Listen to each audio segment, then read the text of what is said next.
Hi everyone, this is Nikolai. Hey, it's Chance. Today, let me just share my screen. So welcome to the third workshop of the quarter. Today, me and Chance are going to be discussing marketing strategy. So let's get right into it. So what is marketing? Marketing is a very broad practice that is used by virtually every business out there today in one way or another. And you might have heard a bunch of fancy terms when it comes to marketing, such as segmentation, target audience, positioning, the 4Ps, and etc. But what it comes down to is, to put it simply, marketing is just about companies promoting themselves and getting people to buy their product. And obviously, there are millions of different companies out there that are working in different industries. They're built in different structures. There are different sizes of companies and in different parts of their product or business life cycle. And in such a diverse business world, there's not a one universal marketing strategy that's going to work for every single business. So there's thousands of different ways to name marketing strategies. Some of the ones you might have heard of is social media marketing, cross promotional marketing, niche marketing, influencer marketing. And if you were to Google these concepts, a bunch of confusing graphics would come up, such as this one. And frankly saying, many of these concepts have a lot of overlap in marketing. So it's they're really trying to say the same things oftentimes in different ways. So we all know that all companies can't afford to have a Super Bowl ad or collaborate with Instagram influencers that have millions of followers. And even if they could afford it, it's not necessarily the best strategy for every business.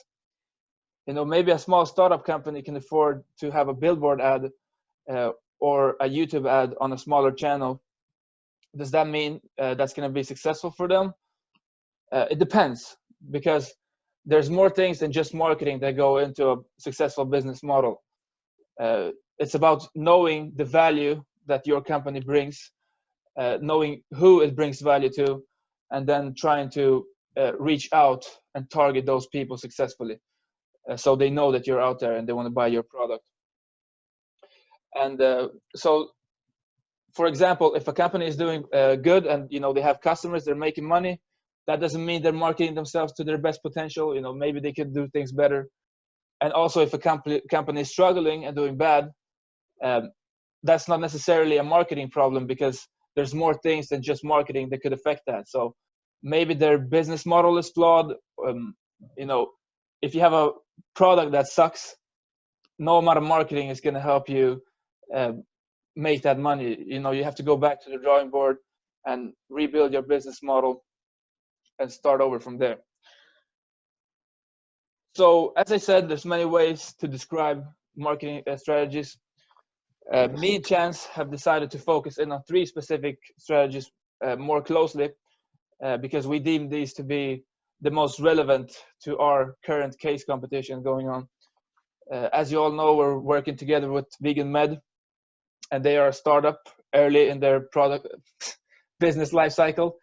And at this point, a crucial strategy for them is to get their name out there, grow their business, and so that can be very complicated. So that's why we're going to discuss these 3 strategies, and Chance is going to start out with cause marketing.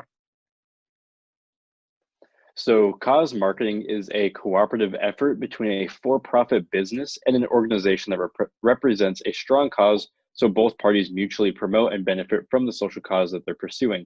You may have seen this in grocery stores when you're asked for a donation while checking out, and this increases the ability to promote an organization's message and raise revenues for both parties. The possible benefits of cause marketing for a business include positive public relations, improved customer relations, and additional marketing opportunities. Cause marketing is also known to draw in more consumers than the regular typical advertisement. For example, 87% of consumers are willing to switch from one brand to another if the brand is associated with a good cause. This is even more extreme for college students. 95% of college students say that they are less likely to ignore an ad that promotes a brand partnership with a cause compared to a normal advertisement. And 78% of consumers are reported that a partnership between a company that they trust and another organization will make their cause stand out. For example, Procter & Gamble, Olay's brand skincare line, partnered with the American Society of Dermatologic Surgery. The goal of the campaign was to inspire women to protect their skin from the sun, and this led to 9,000 individuals signing up for free skincare screenings and skin cancer screenings. And cause marketing is different than simple philanthropy. It is a cooperation between organizations rather than charity or donation. Growth hacking. So the term growth hacking was first coined in 2010 by Sean Ellis, who is a known entrepreneur, angel investor, and a startup advisor. And Sean Ellis is a UC Davis alumnus who graduated in 1994. And earlier in his career, he earned his reputation by going out and helping startups grow their business. And he specifically framed himself as a growth expert. And he would go out to startups, internet startups in Silicon Valley, and he would offer them to help grow their business in exchange for small amounts of equity or percentages.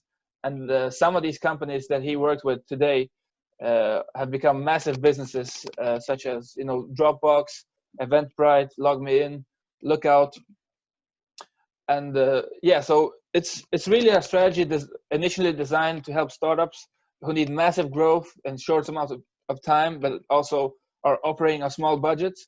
But eventually it evolved to really a strategy that can be used by a business of any size, and it can be an established business model that's utilizing these techniques. So from where comes the term hacking, and what is a hacker?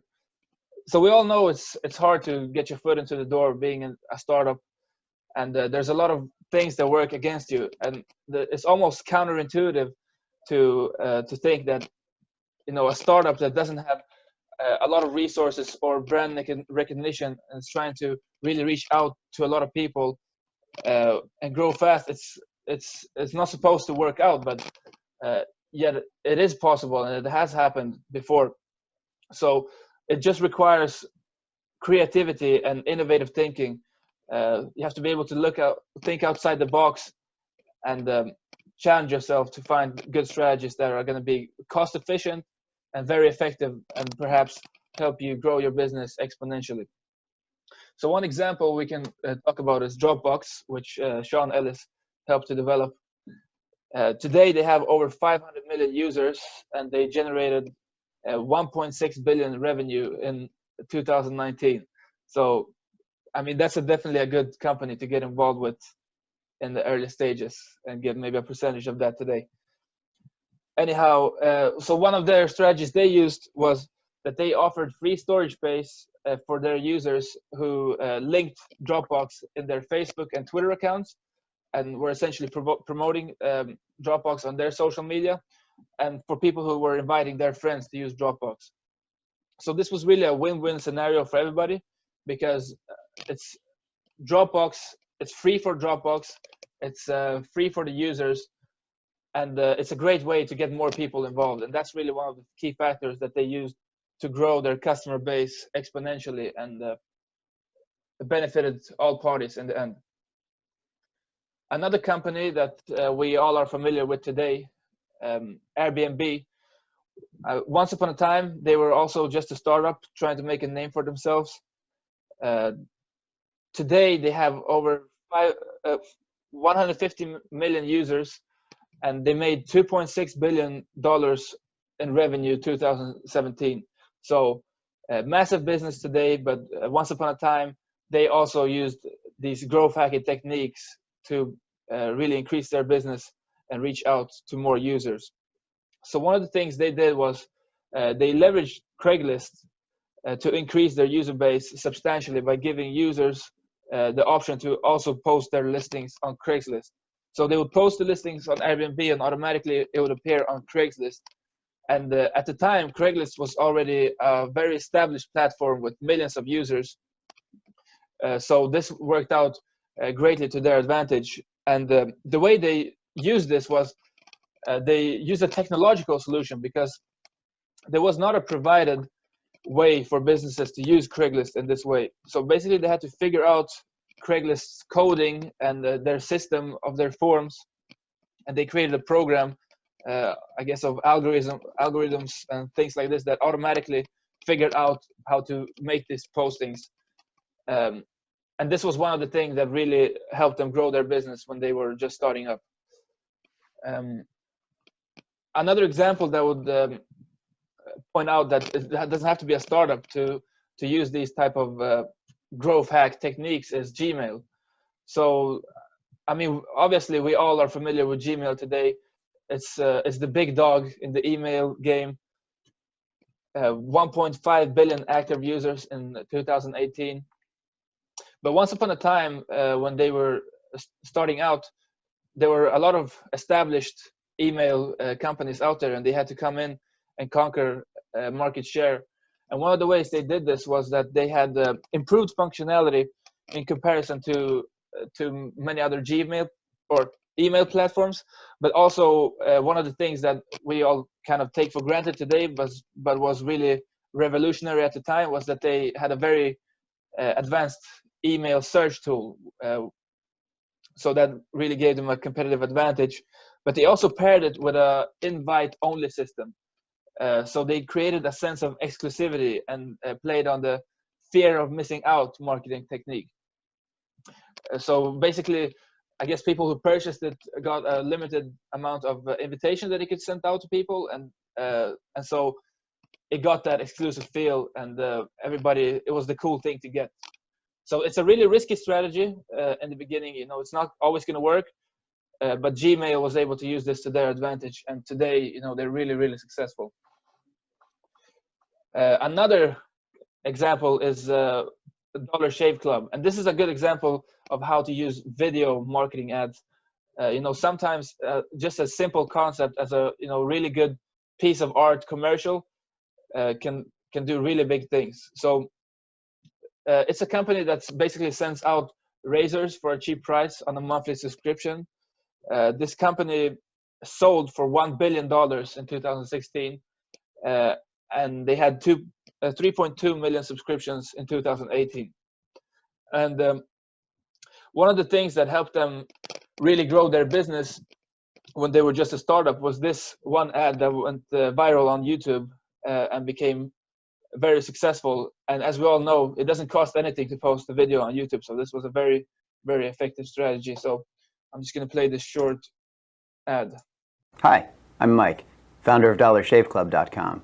What is DollarShaveClub.com? Well, for $1 a month, we send high-quality razors right to your door. Yeah, $1. Are the blades any good? No. Our blades are f***ing great. Each razor has stainless steel blades, an aloe vera lubricating strip, and a pivot head. It's so gentle a toddler could use it.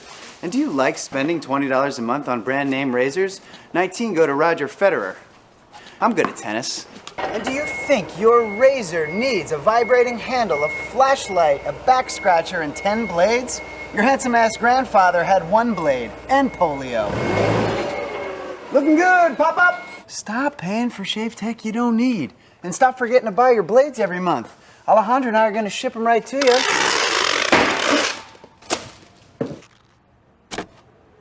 We're not just selling razors, we're also making new jobs. Alejandro, what were you doing last month? Not working. What are you doing now? Working. I'm no Vanderbilt, but this train makes hay. So stop forgetting to buy your blades every month and start deciding where you're going to stack all those dollar bills I'm saving you. We are DollarShaveClub.com, and the party is on. I know karate, I know jiu-jitsu, I drive like a gangster when I'm coming to see you, see you, see you, see you. It can be debated what made this video so successful that they went viral. But the main point of the story is if you can get people to get your attention with a video like this, no, it's definitely going to be effective, and obviously it helped this guy to gain a lot of money. So he did something right. So yeah, to summarize growth hacking, it's not an easily defined strategy because there's not a uniform blueprint that's going to work for every single business model, but rather, a business, it's about having unique and original ideas that work for your particular business. And so it's all about being creative and innovating new ideas and just thinking outside the box. So for the next strategy, we have Chance. So now we're going to be talking about co-branding and affinity marketing. Co-branding and affinity marketing create a partnership between companies in order to utilize the use of multiple brand names as a part of a strategic alliance. This strategy is used to combine the market strength, brand awareness, the positive associations between brands to compel consumers to pay a greater premium for them. There's many examples for this, including Nike and Apple partnering to create Nike Plus Apple Watches and athletic apparel. There's Betty Crocker's and Hershey's combining in order for Hershey's to get a bigger presence in the frosting and cake mix space, while also Betty Crocker highlighting a higher tier and higher awareness of a big chocolate brand as Hershey's. There is successful co-branding and affinity marketing results usually end up in the partnership being beneficial for both parties. If the partnership isn't beneficial for both partners, the co-branding or the affinity marketing is going to fall apart. And there are 4 distinct co-branding strategies known as market penetration, global brand strategy, brand reinforcement strategy, and the brand extension strategy. The market penetration strategy is a conservative strategy that seeks to preserve the existing market share of the partner firms. This is usually when there's already an established firm in these certain areas of the business world, and they do not want to lose that marketing share. So they try to combine forces in order to weed out any up and coming startups. There is the global brand strategy, which seeks to serve all customers with a single existing global co-brand. This can be seen as Apple, who is now expanding in many different outlets. They were just known as a PC company at one point, and then moved into more phones. Now they're moving into things such as the Apple Card and other products. There's the brand reinforcement strategy, which is the exemplified by the use of a new brand name. And then there's the brand extension, which is the creation of a co-branded name to be used only in a new market. This usually goes by new products such as the Apple Card, which is Apple's presence in the debit card or credit card space. And there are countless other combinations of co-branding and affinity marketing examples, such as Taco Bell and Doritos, creating the Doritos Locos Tacos, which are all ways for both parties to benefit off each other's customers, as well as solidifying their strength overall. Thank you, everyone, for coming out to our presentation. Thanks, everybody, and enjoy your week. Bye-bye. Bye. All right, let me stop share. Pause.